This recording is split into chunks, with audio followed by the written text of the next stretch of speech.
오늘 말씀 이사야 40장 8절 한 절 말씀을 함께 읽었는데요. 이사야는 전체 66장으로 되어 있는데 그 가운데 40장 말씀을 함께 읽은 것입니다. 신구약 성경 전체가 66권인데요. 이사야가 66장으로 구성이 되어 있어요. 장절은 사실 어떤 신학적 의미를 가지고 구분된 것은 아닌데, 그런데 이사야서의 장 구분을 보면 참 신기합니다. 성경 전체가 66권인데 이사야서 전체가 66장으로 되어 있고, 또 구약이 39권, 신약이 27권인데 이사야가 39장까지가 한 토막, 그리고 40장부터 66장까지가 한 토막, 그렇게 두 토막으로 나뉘어지는 거예요. 그리고 각 장으로 들어가도 그 성경들과 상당히 통하는 것을 또 볼 수가 있는 것입니다. 어떤 근거는 없는데 그러나 신기한 거죠. 그래서 이사야는 작은 성경이다. 이사야 한 권에 성경 66권 전체가 다 들어가져 있다. 이렇게 또 생각해 볼 수가 있는 것입니다. 하나님의 섭리하심이라 느껴지게 되는 부분입니다. 오늘 함께 읽은 이사야 40장 그 가운데 8절 말씀도 그렇게 생각해 보게 되는 말씀이라 할 수 있겠는데요. 이사야서는 선지서예요. 말씀의 내용과 어조를 보면 이스라엘의 죄악을 꾸짖으며 상당히 날카롭게 심판의 말씀이 전개되는 것을 보게 되는 말씀인데요. 그런데 40장에 이르러서는 한순간에 어조가 부드럽게 바뀌어지며 위로를 선포하고 소망을 주는 말씀이 열려지게 되는 것을 볼 수가 있는 것입니다. 구약 성경 전체에 말라기까지 구약 말씀이 맞춰지고 마태복음이 열려지며 복을 선포하는 말씀의 구조를 함께 생각해 볼 수 있는 말씀인 것이죠.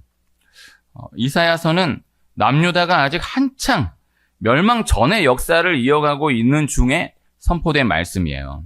그러나 내용으로 보면 바벨론에 의해서 멸망을 당하게 될 것이며 또 그 이후에 바사 고레스에 의해서 그 이름까지를 들어서, 고레스라는 이름까지를 들어서 고레스에 의해 예루살렘으로 돌아오게 될 것이다 라는 말씀을 100년 이상을 앞서서 말씀하고 있는 것을 볼 수가 있는 것입니다. 그리고 결국 말씀한 대로 다 이루어지게 되는 거예요. 요새 주일 새벽에 예레미야 말씀을 함께 하고 있는데요. 예레미야는 남유다가 멸망을 당하는 그 상황 현장 가운데에서의 말씀이고요. 이사야는 그보다 100년을 앞서서 말씀하는 말씀이에요. 시대는 전혀 다른데, 그런데 말씀의 내용으로 들어가면 상당히 공통된 내용이 많아요. 그리고 이미 말씀한 이사야의 말씀대로 모든 것이 예레미야 때에 그대로 다 이루어지게 되는 것을 보게 되는 것이죠.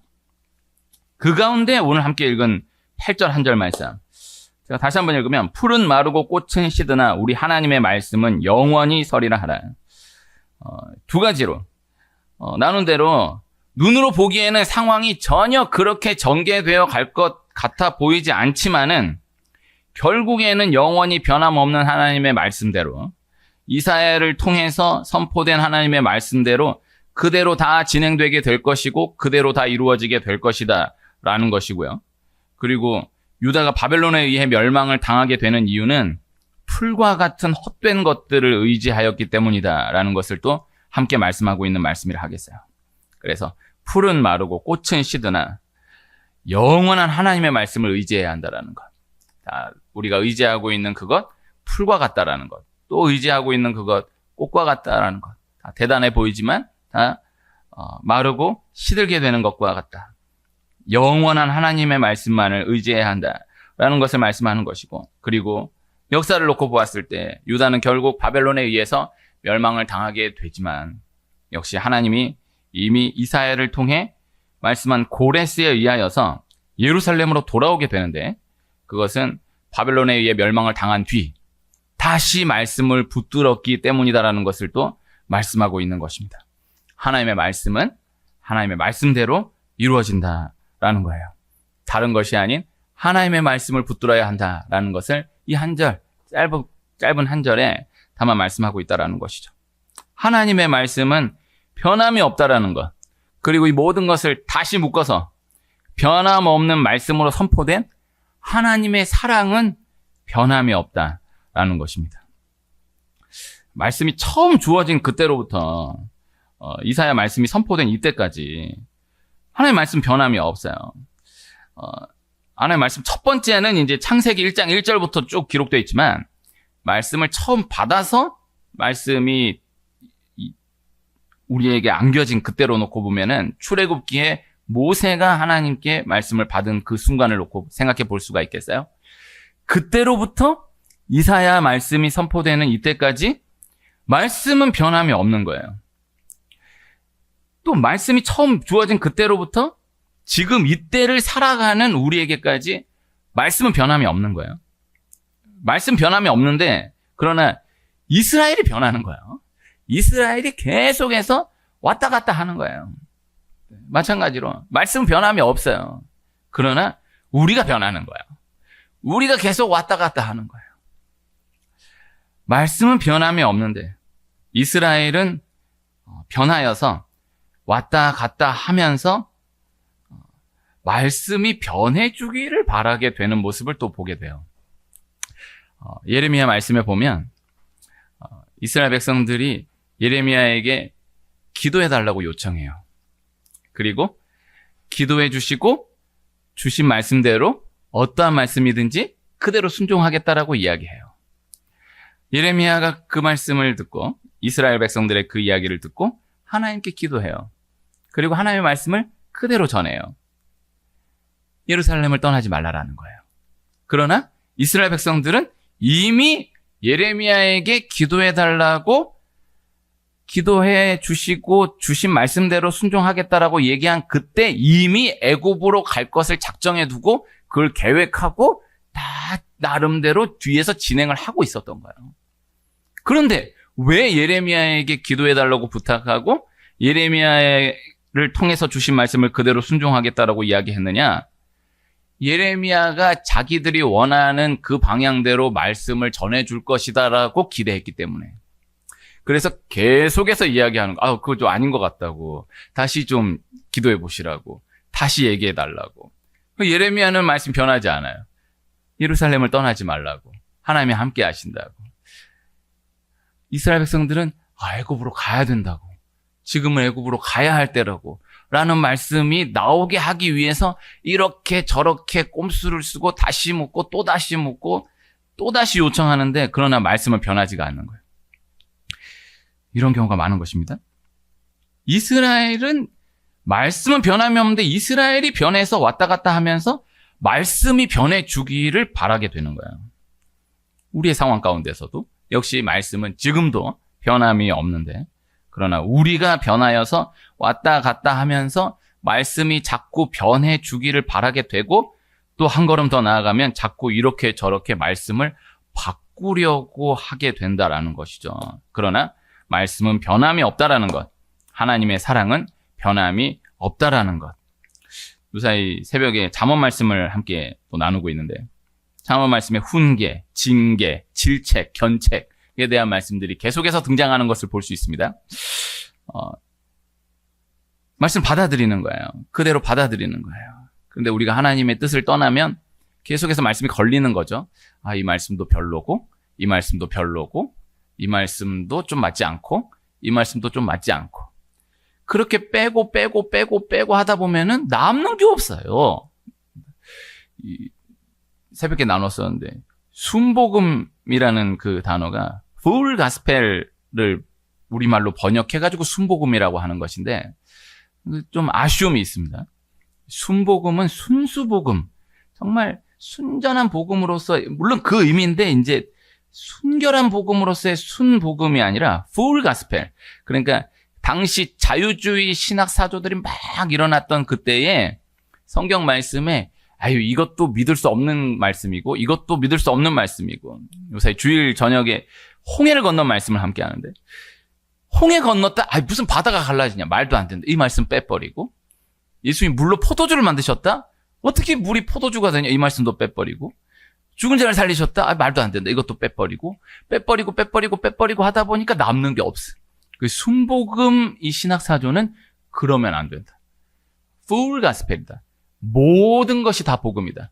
성경의 모든 말씀은 하나도 뺄 수 없다. 다 복음이다. 그래서 순복음의 번역이 아쉬움이 있어요. 다복음이 다복음. 성경 66권 모든 말씀은 다복음이다.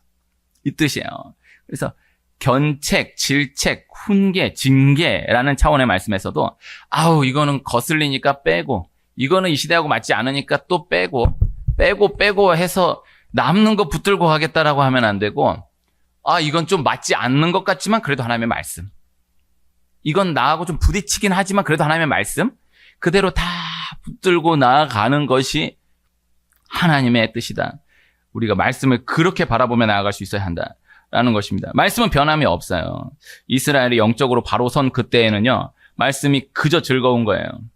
그러나 하나님이 이 하나님 뜻에 벗어난 이스라엘이 영적으로 엉뚱한 곳에 선 그때에는 말씀이 짐이 되는 거죠. 말씀이 무거워지게 되는 거죠. 말씀은 지금도 변함이 없어요. 우리가 영적으로 바로 선 그때에는 말씀이 그저 즐거워요. 부딪히지 않아요. 다 소화가 돼요. 그러나 우리가 영적으로 엉뚱한 곳에 섰버리면 말씀이 짐이 되기 시작해요. 말씀이 부담이 되고 말씀이 무거워지기 시작해요. 그렇다고 해서 말씀을 바꾸려고 하면 안 돼요. 말씀을 내가 있는 그 위치로 억지로 끌어다 놓고 바꾸려고 하면 안 돼요. 말씀을 그대로 두고 내가 내 영적인 위치를 그 말씀, 변함없는 기준의 말씀에 계속해서 맞추어 순종하여 따라갈 수 있어야 한다라는 것입니다. 이스라엘이 말씀을 놓쳐서 바벨론에 멸망당하여 포로로 끌려갔습니다. 그리고 이스라엘이 다시 말씀을 붙들고 70년 만에 예루살렘으로 돌아오게 돼요. 우리가 말씀을 놓쳐서 생각하지 못한 대로까지 끌려가게 될 수 있어요. 끌려갈 때 끌려가는 것을 모르는데 말씀하고 멀어지면서 놓치면서 내가 생각하지 못한 엉뚱한 방향으로 끌려가게 됨을 경험하게 될 수가 있어요. 그러나 언제든 그곳 어떤 곳에서라도 다시 말씀을 붙들기만 하면 다시 하나님께서 허락하신 약속의 땅으로 돌아오게 하심을 실제적으로 경험하게 하신다라는 것입니다. 중요한 것은 우리가 말씀을 붙들어야 하는 것이 중요하겠지만은 적용적으로는 우선은 말씀을 그대로 둘 수는 있어야 한다라는 것. 이 말씀을 저는 꼭 강조해서 자주 나누고 있는 바입니다. 우리가 말씀대로 순종하여서 나아갈 수 있어야 하겠지만은 그러나 적용적으로는 우선은 말씀을 건들지는 말아야 한다라는 것. 그래서 주의를 지켜야 한다. 주의를 반드시 지켜야 합니다. 그러나 혹 연약하여 주의를 어기기는 때가 있다 할지라도 주의는 반드시 지켜야 한다라는 말씀을 건들지는 말아야 한다라는 거죠. 술을 마시면 안 된다. 예수님 있는 사람은 술 마시면 안 된다. 그러나 또 혹 마시게 되는 때가 있다 할지라도 술을 마시면 안 된다라는 말씀을 건들지는 말아야 한다라는 거죠. 이 원리가 꼭 우리에게 지속되기를 소원하는 바입니다. 미국의 독립선언서를 작성하고 미국의 3대 대통령을 지낸 토머스 제퍼슨은 미국 법안에 미국은 노예제도를 인정하지 않는다라고 기록해요. 미국이라는 나라가 처음 태어났을 때 이미 법안에 미국은 노예제도를 인정하지 않는다. 이렇게 분명하게 기록이 된 거예요. 그런데 그 초안을 작성한 제퍼슨 자신은 그러면서 평생 200명이 넘는 노예를 거느리고 살다가 죽었어요. 그러나 중요한 것은 후에 링컨에 의해서 노예 해방이 결국 이루어지게 되는 근거가 제퍼슨에 의해서 기록된 미국은 노예제도를 인정하지 않는다라는 법안이었다라는 것이죠. 이것을 꼭 기억해 둘 수 있어야 하는 것입니다. 이것을 이제 한편 적용적으로 생각해 보면, 아니, 지가 주도해서 법안을 작성할 때 미국은 노예제도를 인정하지 않는다라고 해놓고서는 지는 평생 그렇게 많은 노예를 거느리고 살다가 하나 변함없이 그렇게 살다가 죽었다. 이게 너무나 가증스럽게 생각될 수 있지만은 그러나 전체 역사를 놓고 생각해 보면 그럼에도 그렇게 분명히 법안이 정해져 있었기 때문에 결국 그 법안대로 미국은 결국 노예가 없는 나라가 될 수 있었다라는 것을 기억해야 한다라는 거예요. 말씀을 말씀 그대로 순종하며 나아갈 수 있어야 하는 것입니다. 그러나 우선은 말씀을 말씀 그대로 둘 수는 있어야 한다라는 것. 결국 말씀이 나를 이끌어 가기 때문에, 결국 말씀이 말씀대로 모든 것을 이루어 가기 때문에, 그래서 우리가 말씀을 생각할 때, 말씀에 대해 생각할 때에 말씀이 나를 보호한다, 말씀이 나를 지켜준다라는 생각이 근원되어 있어야 하는 거예요.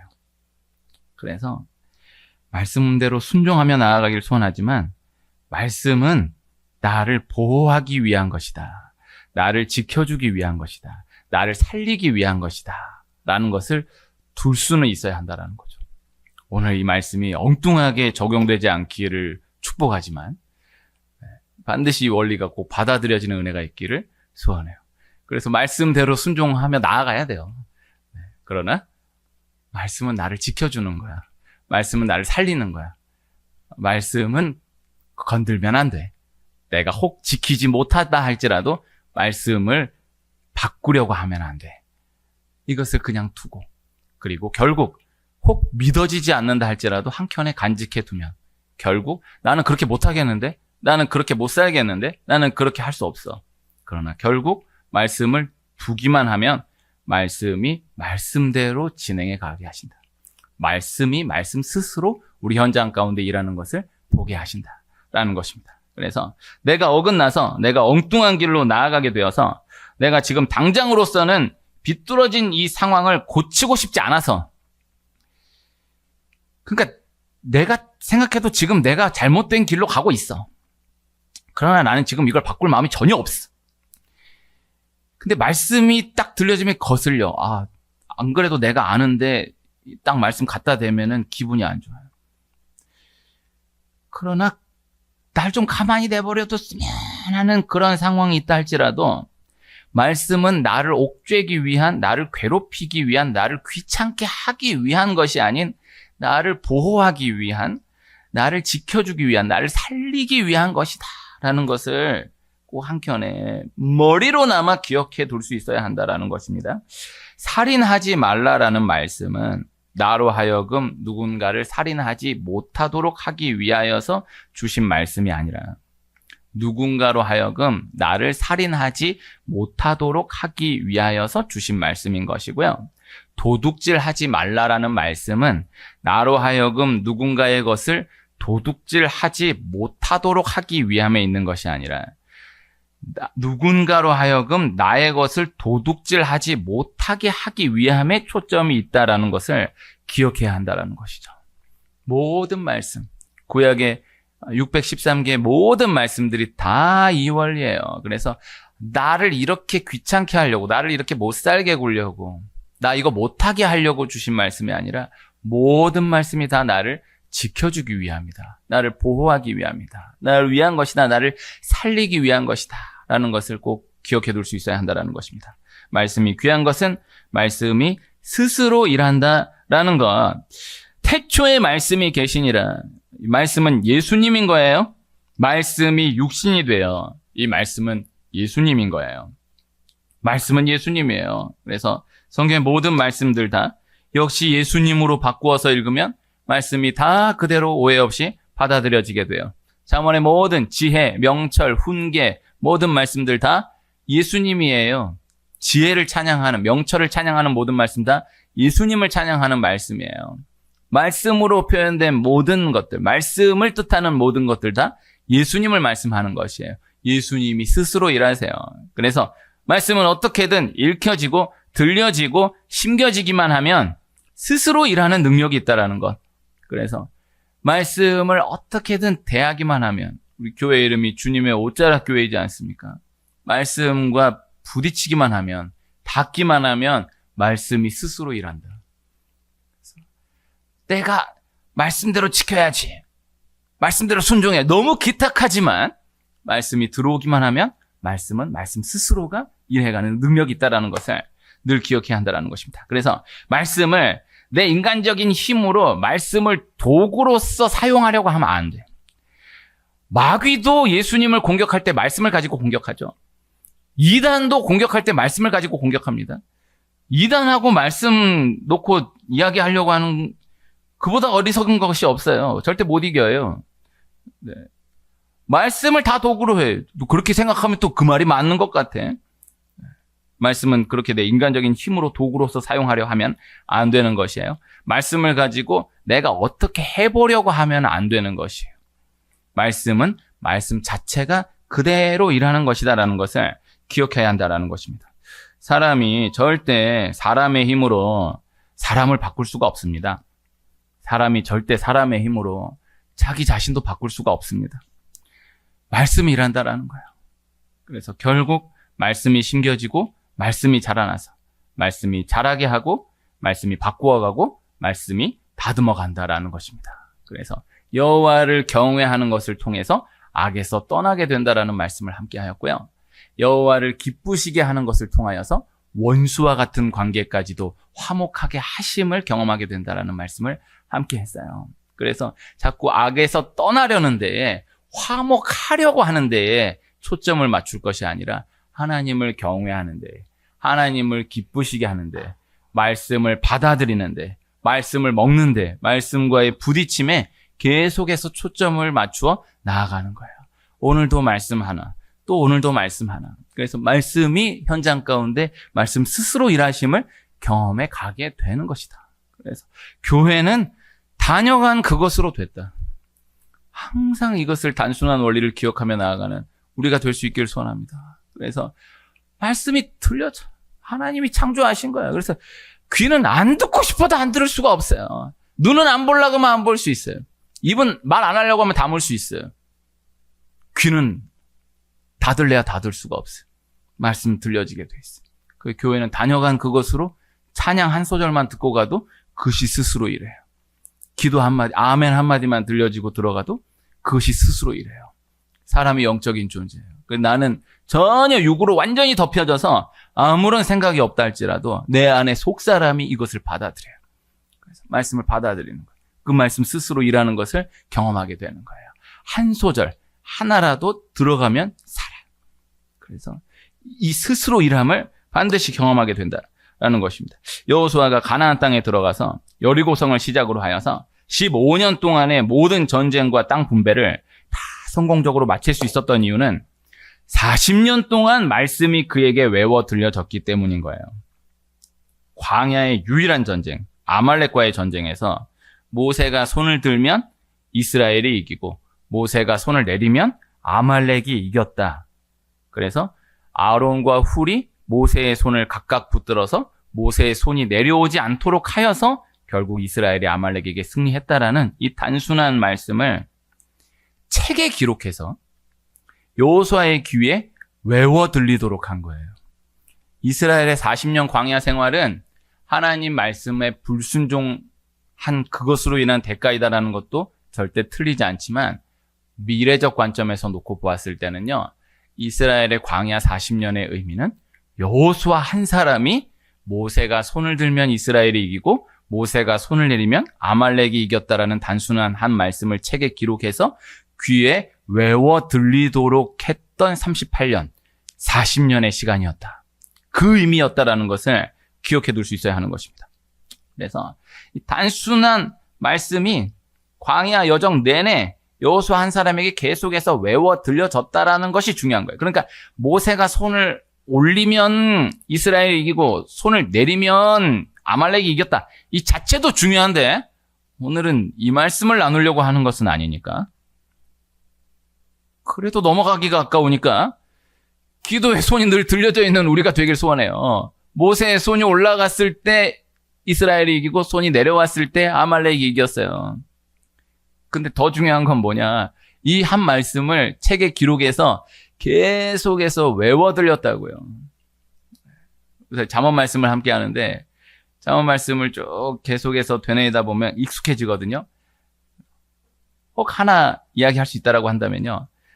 익숙해지는 것도 너무 좋은데 그래도 한 절이라도 외울 수 있다라고 하면은 참 좋아요. 딱 듣는 순간 그거 정말 몇 번을 들은 말씀이다. 몇 번을 읽은 말씀이다라는 것과 내 입으로 외워서 토하는 것과는 또 달라요. 그 위기 가운데에서는 외워서 토해지는 말씀이 남아요. 단순한 말씀이잖아요. 모세 손을 들면 이스라엘이 이기고 손을 내리니까 아말렉이 이겼다. 이 단순한 한 말씀인데 40년 동안 여호수아 귀에 그 하나만을 계속해서 외워 들리는 거예요. 이것을 기억해야 합니다. 그래서 이 하나를 통하여서 가나안의 모든 정복 전쟁을 다 승리해내게 되었다라는 것을 기억해야 하는 것입니다. 그래서 말씀이 있는 사람은요, 넘어져도 다시 일어납니다. 꼭 내 말씀이 있기를 소원합니다. 그래서 늘 은혜를 받아야겠지만은 이렇게 교회를 다니다 보면, 말씀을 대하다 보면 정말 그 각각 분량 가운데 하나 꽂히는 말씀이 있어요. 그거 귀한 거예요.